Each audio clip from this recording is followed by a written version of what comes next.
is going to be a very fun presentation. I know you're thinking, how in the world can taxes and cost segregation be fun? I promise you, by the end of my presentation, you're going to never look at your self-storage facility or this facility the same ever again. I know there's a clicker. So first, before I start, just to get an idea of who's in the room, show of hands, don't be shy, who here who owns self-storage facilities? Excellent, glad you're here. Who here is a vendor to self-storage facilities? Excellent, glad you guys are here too, because without vendors, the self-storage facilities might not run as well, right? Right, okay, so we have got a presentation for the owners that the vendors should also pay attention to, because this is a value add that you can bring to your clients. Now, out of curiosity, yes? I'm sorry, did you say vendors or lenders? Vendors. Okay, I'm a lender. He's a lender. Yes, we have a few lenders in the room. Thank you. No, I was saying vendors. So the purpose of this presentation is to give you information that you can take back with you, talk about it with your CPA, and make sure that you're taking advantage of all the tax savings that you're entitled to. This isn't just something that self-storage facility owners can take advantage of, right, Bo? It's also for apartment communities. So, out of curiosity, who here owns properties other than self-storage facilities? Apartments, office, retail, rental homes? What else? What am I missing? Commercial properties, warehouses, manufacturing? Any manufacturers? Did I cover all your property types? Okay, I just want you to know that this can apply to everything that all your properties, not just self-storage facilities. So just to give you a little background, I've been in this business for almost 14 years. Bedford has conducted over 14,000 studies throughout the country. We're a national firm. We have offices around the country, including right here in Midtown Atlanta. We have a very thorough tax and engineering review process, and we are members of the American Society of Cost Segregation Professionals, which is an organization that was started back in 2006 to set some standards in the industry, because there are a lot of companies that say they do cost seg, but unless they're using the engineering-based approach, unless they have certified members who have passed a rigor exam to say they pay attention to the often changing tax rules, you just never know what type of level of service you're going to get. So just keep that in mind when you're talking to different providers. All right, so I just want to give you a high-level view. Can you all see over there? A high-level view of what we've done for self-storage facilities, and then I'm going to break it down and explain what in the world these words cost segregation means and how it can apply to your properties. So here we have just some pictures of different properties that we've done over the years, and just here's an example. I have a client that acquired a self-storage facility for $5 million. We were able to reclassify 23% of the assets to shorter lives. And some clients can probably tell you, like Jim, that's probably a very low estimate on the screen. Okay? But here's my example, 23% to shorter lives, 13% to interior improvements, and 10% to exterior land improvements. If you bought the building in June of 2017, your 2019 savings would be $186,000. However, if you bought the building last June, same property, same everything, you would have saved $408,000. What? $186,000 goes to $400,000? How can that be? Well, you might have remembered that there was a little act called the Tax and Jobs Cut Act of 2017 that was passed in December a couple of years ago. Well, that changed the tax benefits of accelerated depreciation and allow those who acquire buildings to get bonus depreciation also. There's something called bonus depreciation, and it used to be only for new construction and renovations. Now, for the first time ever, bonus depreciation is in acquisitions also. So my people who just acquired properties up in the North Georgia area last year, you might be eligible for bonus depending on a few other important facts and questions I'll be asking. So just know, it doesn't mean $186,000 is bad. I'll take that any day. But just know right now, if you're planning to build or buy, this is a great time to build and buy. Unless the law changes again you're going to get 100% bonus depreciation on some assets, not all assets, on some assets through the end of 2022. And then it goes down a little bit and a little bit from there. Okay? Bottom line, buy and build. I looked at just a handful of the 50 plus self-storage facilities I did in the last couple of years, just to give you an idea of some ranges. The 5-year assets range anywhere from say 8 to 33%. The 15-year land improvements range anywhere from 3 to 31%. It's a big range. So they average 17 and 13. So you can see again, my example for you was a lot more conservative than even my average of the last 50. You have this presentation in front of you, so you can take a picture of it, but it's in front of you too. Okay. And if you want to send me an email, I can also send you more information, just to make your life easier. Anytime. All right, cost segregation. What a funny word. Has anyone heard of this before? Some of you? Awesome. Have any of you never heard these words? I know, it's weird, right? So think about this. You know when you buy a brand new car and you drive it off a lot and it depreciates? Buildings depreciate too, over 39 years, or 27 and a half for my apartment people. I'm not going to say that again, I'll just say it once. 27 and a half for rental properties, 39 years for commercial properties. Okay, so that's a long time, right? So the whole point of what we do is we identify every single asset in your property for the purposes of moving it from that long 39-year life to shorter 5-year assets, interior improvements, and 15-year exterior improvements. Exterior improvements would be landscaping, parking lot, curbing, fences, retention ponds, signage, gates. You with me? Think about what you have in your properties. Interior improvements could be some, but not all, flooring, lighting, signage, etc. And the reason I say some but not all is because it depends on what you actually have in your property. So carpeting and vinyl are 5-year assets, but ceramic tiles, 39 years. So if you're doing a retrofit, or if you're building new construction, and you have a budget that you're trying to stay in, and you're not sure how to stay in that budget, think about the materials you're using. Are these materials such that can be accelerated at 100%, where you can write off the whole cost in year 1? Or are they 39-year assets, in which case you get to depreciate a teensy bit every year? So even the materials you choose can help you have a more tax-centric property, so you can save more, spend less. Sorry, I think I just stole that from Clark Howard. I did not mean to do that, Clark. Okay. So what is cost segregation? It's an engineering-based study for purposes of accounting. This is where engineering and accounting meets. It's like the street of those two intersections. Do we have any CPAs in the room? 1. We have a former recovering CPA somewhere. Okay, so 2. All right, so you guys really understand this more than the average person. The reason why CPAs don't do cost segregation themselves is they're really good accountants, but they're lousy engineers. They're really lousy engineers. I don't know, maybe you have an engineering degree too, in which case I just proved that concept wrong. But in general, CPAs know that carpeting is a 5-year asset. But when you build a building for $1 million, or you buy a building for $5 million, every single part of that property has to add up to your cost.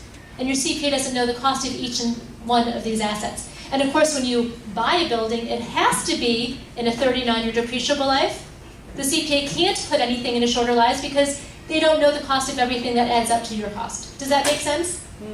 So, bottom line, talk to your CPAs about cost segregation, knowing that they can't do cost segregation themselves because it's an engineering-based study. So, we all understand that buildings are 39-year assets. We talked about land improvements being 15-year, interior improvements being 5 or 7-year assets. I'm not going to do the or, I'm just going to say 5. Land is not depreciable. So if you build a building, I'm going to say, what was your cost? And you're going to say, oh, I built this for $10 million. And I'm going to ask you, does that include land? Because we want to take the cost of land out. Does that include your soft costs, architectural fees, engineering fees? We want to make sure we include those soft costs because those are fully allocatable as well. And we're going to talk about this a little bit more in just a few minutes. If you buy a building, we want to make sure that you and your CPA have discussed how much you're allocating to building versus land. Again, we need to take the cost of land out of your purchase price. And your CPA is the one to help you with that. All right, so when should a cost segregation study be performed? This is a question I get all the time. And my answer is right now, whatever your now is. So if you buy a building, yes, you should do it. If you build a building, yes, you should do it. If you renovate a building, yes. It's never too late. So the only time it's too late is you have a building that you have owned, say for 40 years, and it's fully depreciated, and you've never spent 1 penny on the building to make renovations. It's fully depreciated, this is no longer valid. If you buy a building that's 100 years old, but you bought it last year, it's 1 year old for depreciation purposes, yes. Depreciation starts over at 39 years every time there's an action. Every time ownership changes, partners buy each other out, there's a renovation. Depreciation starts at 39 years. Does that make sense? Okay.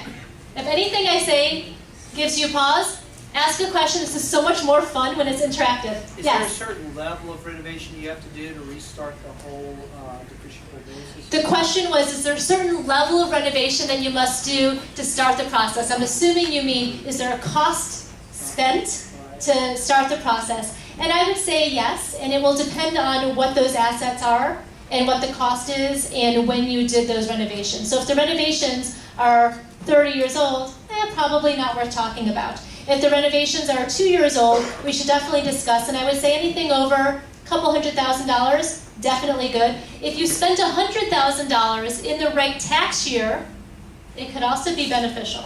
So it's not so much how much did I spend, it's how much did I spend in what year. Because ever since 9/11, there's been different tax code changes and rules for depreciation, not depreciation, but the bonus depreciation and qualified improvement property. And so we want to make sure that we know the scope of what you did and when to see if you're eligible. So I wouldn't tell somebody who spent $100,000 on renovations, no. I would say maybe, what year did you do it? So every year is going to give you different benefits, basically. Basically what it comes down to is ask the question, and then we can discuss if you can save or not. If you can't save, I'll say probably not worthwhile. If it is worthwhile, we should probably continue that conversation. Good question. Other questions? Okay. So what do my savings depend, how much am I going to save? Everyone always says, well, this is my scenario, what am I going to save? I'm going to go, oh, it depends. It depends. Do you own or lease? Did you build or buy? When? For how much? How many square feet? How many stories? How many acres? How many buildings? How many units? Oh my gosh. What else do I have to ask about self-storage facilities? Are these climate controlled? Are the walls modular? So by modular walls, I mean, can you literally move the walls to make the storage units bigger and smaller? If so, you've got 5-year walls there. If they're stationary, they're 39-year walls. So it's not just, oh, I have a wall. It's also, what does that wall do? So with self-storage facilities, it gets a little into those nuances. And then there's so much more to that as well. But just know, the answer will always be, it depends. Tell me more. I have another question to ask, because every scenario could lend itself to a different set of questions, and of course, a different set of how much savings you're going to be eligible for.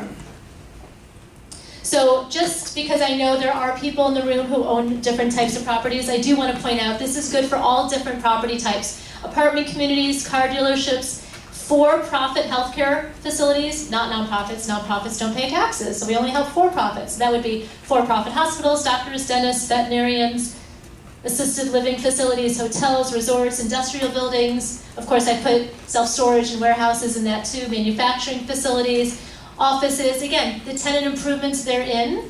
So the Georgian Club could actually take advantage of cost segregation, not just the office building owner themselves. And I think somebody just bought this building, if I'm not mistaken, recently. Shopping centers, restaurants, again, tenant improvements. Okay, so cost segregation, again, it doesn't increase depreciation, it just accelerates it. Your basis is still your basis. It's all about the time value of money. Today's dollars are worth more than tomorrow's dollars. So by front-loading depreciation, saving hundreds of thousands, millions of dollars potentially, it's a great thing. Now, I tease my clients and say, if you're going to put your money in the mattress, don't hire me. And they go, what? Don't hire you. And I say, you want to make sure you invest your money. So talk to your financial planner, buy another building, hire the right people, do marketing. Make sure your occupancy increases. Do those renovations you've been putting off. Do something with your money to increase your business. Don't just put it in your mattress. It's all about the time value money. You want to make sure that money is working for you. So we're going to play a little game. So we talked about the inside here. So I've got some pictures on the screen. I don't know if all of you can see over there. There's a mirror in case that is easier for you to look at. But here we have a building with some fascia and a canopy. So here we have some fascia. The question, of course, is the fascia on the building a 39-year property or a 5-year property? Who here says 39? No one's playing? Stacy says 39. Okay. Who says 5-year? I said 5. Everyone else says, wow, look at that. Guess who's right? Both of you. So the answer is, it depends. Oh my God, did I say that again? Yes, it's CPA's favorite word. It really will depend. So if you take the fascia off and you see the insides of the building, that is your 39-year fascia. But if you take the fascia off and you just see the wall, it's decorative fascia and 5-year. It wasn't a trick question, it was just to show you that it's an engineering study, and it's not easy just for normal people. Sorry, engineers in the room. It's not easy for normal people in the room to really know how to depreciate an asset just because we're seeing an asset. Here we have a canopy.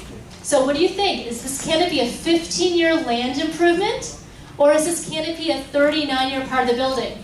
Who says 39 years? Awesome. Who says 15-year land improvement? And who says it depends? Yay! Okay, so let me explain. If it is cantilevered, and part of the building is 39 year, but if it's separated, then it's a land improvement, a 15-year asset. That can make a big difference. Think about how you're spending your money when you're doing new construction.